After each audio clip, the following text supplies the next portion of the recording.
داسې مینه نه ده لیدلې چې یو کس دی په بل کس دومره مینې لکه څنګه چې د رسول صلی الله علیه وسلم دا ملګري په هغه باندې مین. ثم قتلوه رضی الله عنه، بیا یې مړ کړو، په غزي کې ووجو. خو زید بن دثن رضی الله عنه خبرې ته خیال لري.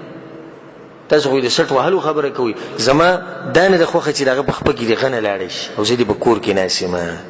الله سبحانه وتعالی دې مینه زمونږ په زړونو کې هم پیدا کړي.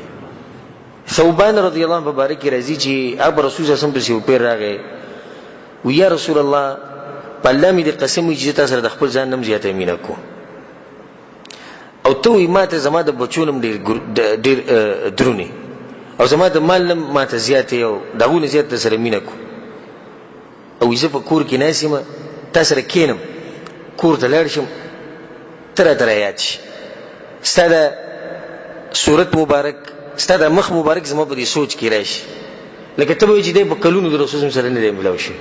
دې ته وایي مینه محبت. لږ ساعت مخکې د رسول سره ناست چې کور ته ورشي نو بس یا رسول الله بس ته راته رایاد شي، وایي چې څنګه راته رایاد شي نو صبر نشم کولی. الله اکبر. حتی آتیک، نه بیا صبر نشم. لکه ښځه د سره خوا کې ناسته ده، وایي که ښځه هم ناستي، بچي د سره ناستي، وایي که بچي مي، مال دی دی، وایي که مال ومي، خوب به درځي خوب لري کوه، لږ ارام وکړه، هېڅ خبره نه.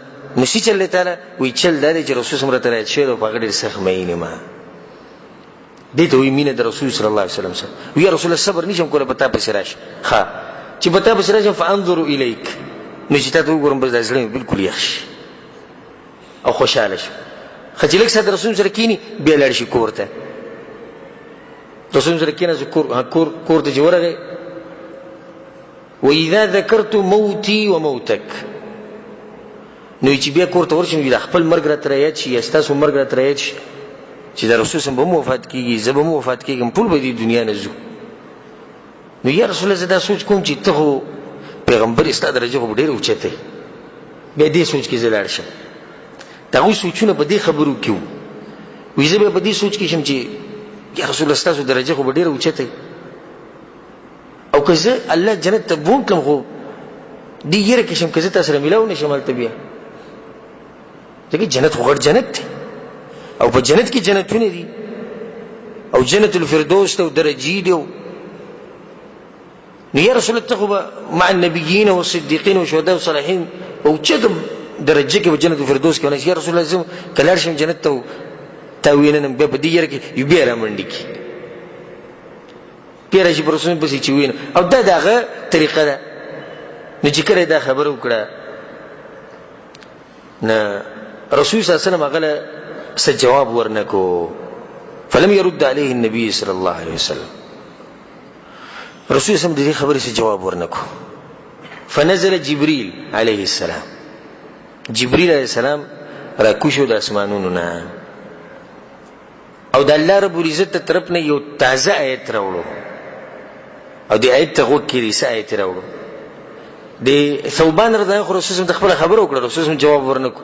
خو جواب د چا د طرف نه دی؟ د رب العالمین د طرف نه دی. غوږ ورته کړي. څه جواب دی؟ ومن یطع الله والرسول، او چا چې اطاعت وکړو د الله او د الله د رسول، فأولئك مع الذين أنعم الله عليهم من النبيين والصديقين والشهداء والصالحين وحسن أولئك رفيقا. چا چې تابعداري وکړه او اطاعت وکړو د الله او د الله د رسول، نو الله وی دی به د پیغمبرانو سره یو ځای په جنت کې یو ځای. ثوبان رضی الله عنه یعنی د ثوبان په شان سړی به په جنت کې د رسول صلی الله علیه وسلم سره یو ځای، مع النبیین والصدیقین، رښتینی خلک چې دي، والشهداء، څومره شهیدان چې دي اوچتو درجو له شهدا، دوی سره به یو ځای ناست، والصالحین، او د نیکانو خلکو سره، وحسن اولئک رفیقا. څه ښایسته ملګرتیا ده دغه، دا اوچته ملګرتیا نه که بالفرض او انشاءالله ته به یې دي سي، دغه زمونږ غالب ګمان دی. او که موږ داسې نه یو نو الله دې موږ داسې کړي چې زمونږ مینه به هم د رسول صلی الله علیه وسلم سره ښه ډېره زیاته وي او زمونږ تابعداري به هم د رسول صلی الله علیه وسلم ښه مضبوطه تابعداري به کوو، نو موږ ته به هم دا مقام میلاویږي او هغه د رسول صلی الله علیه وسلم سره په جنت کې یو ځای کېناسته. نن سبا که تاسو به داسې لیدلي مي دا کوم خلک چې به د کیلاړیانو ډېر میني او والعیاذ بالله په دې ډمانو میني، که دوی ته چا ووایي چې ته به د پلاني کیلاړي سره یوې ګنټې له په پلاني هوټل کې کښېنې او د هغه سره به ډوډۍ به خورې، خو د هغې دپاره به دا قرباني ورکوې چې د دې ملک نه به هغه بل ملک ته ځي، د هغې دپاره به ویزه لګې، د هغې دپاره به پیسې لګې، د خپل مزدوري به پرېږدي، خپل مور پلار به پرېږدي، ځکه چې لرې به ځي. ستاسو څه خیال دی چې دی به څومره خوشحاله او دا قرباني به هم دی ورکړي صرف د یو کیلاړي دپاره، د دې سړي دپاره چې هغه د مسلمانانو په معاشره کې، زه ګوره د مسلمانانو د معاشرې خبره کوم، د مؤمنانو د معاشرې، چې هغه د مؤمنانو په معاشره کې هېڅ شی نه دی. کیلاړي زموږ دپاره کومه توره وایي، هغه د مسلمانانو کم نوم اوچت کړی او مسلمانانو له کم عزت ورکړی، د دې سړي دپاره دی دا قرباني ورکولی شي. نو ولې ته نشي ورکولی دا قرباني؟ او زه درته وایم که دا کار دې وکړو، د رسول صلی الله علیه وسلم تابعداري دې وکړه او د هغه په لار باندې مضبوط وي، نو د هغه سره به په جنت کې یو ځای د یوې ګنټې دپاره نه ټول عمر له به د هغه سره کښېني. او صرف په هغه نه یې ګورې، د نور پیغمبران، الله اکبر، دا قصې چې مونږ اورو د رب العالمین چې واقعات بیانوي، موسی علیه السلام، عیسی علیه السلام، د اوچت خلک د دوی سره به ناستې.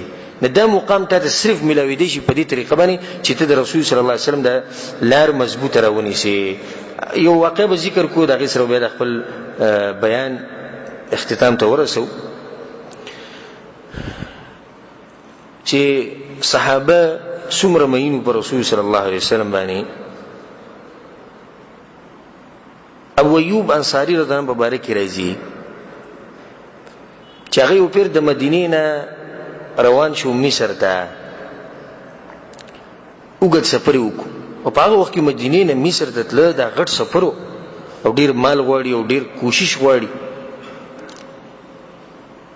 چې هلته لاړ نه عقبه بن عامر رضی الله عنه صحابي سره هلته میلاو شو، په هغه پسې ورغی، کور ته ورته وټکه ورته ابو ایوب خلک رانشي، ابو ایوب راغلی، څه مسلې دی راغلی؟ خدمت.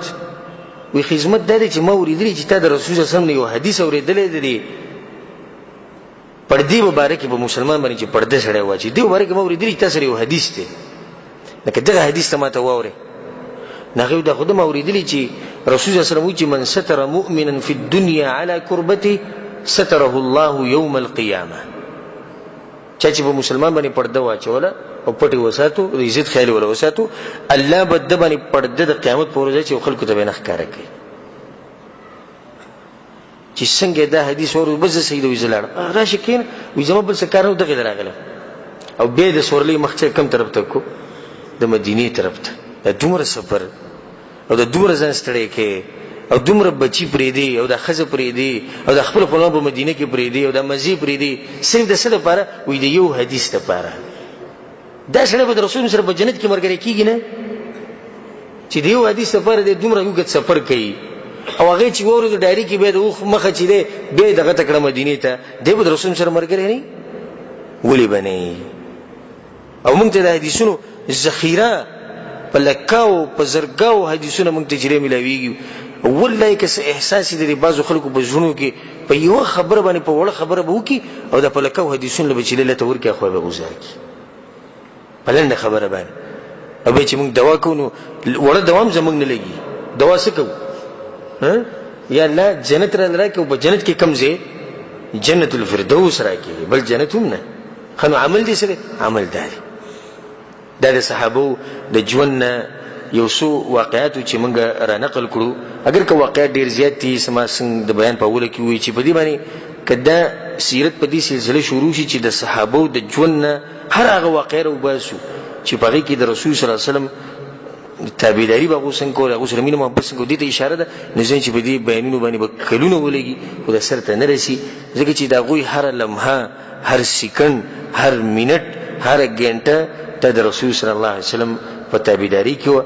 ذکر بیا رب العالمین وی چې رضی الله عنهم ورضوا عنه لقد رضي الله عن المؤمنين اذ يبايعونك تحت الشجره. رب العالمین بیا دوی وی زه تیم راضی یم او زمانم راځي دي او رسول صلی الله علیه وسلم ویلي عزت راځي ما دا مقام د دې تابعداري د لاس ملو شي لکه تاسو دا غواړي چې تاسو دنیا او آخرت خېسته شي تاسو جنتونه ملو شي په دنیا کې د الله په مال کې برکت واچي په بچو کې په خزو کې ستا په بدن کې ستا په کور کې ستا په علاقه کې په ملک کې نو د رسول صلی الله علیه وسلم تابعداري او بزام باندې لازم کوي دا غد سنت سره بدیسي ودرېږي چې نه معمولی مخکې او نه معمولی شاته بالکل دغه په دې سنت برابر نیر نه علي چې الله سبحانه وتعالى په تاسو له دغه نعمتونه درکې او دغه فضایل دغه فضل او دغه رحمتونه په تاسو راوړي الله سبحانه وتعالى دې موږ له توفیق راکړي چې موږ د رسول صلی الله علیه وسلم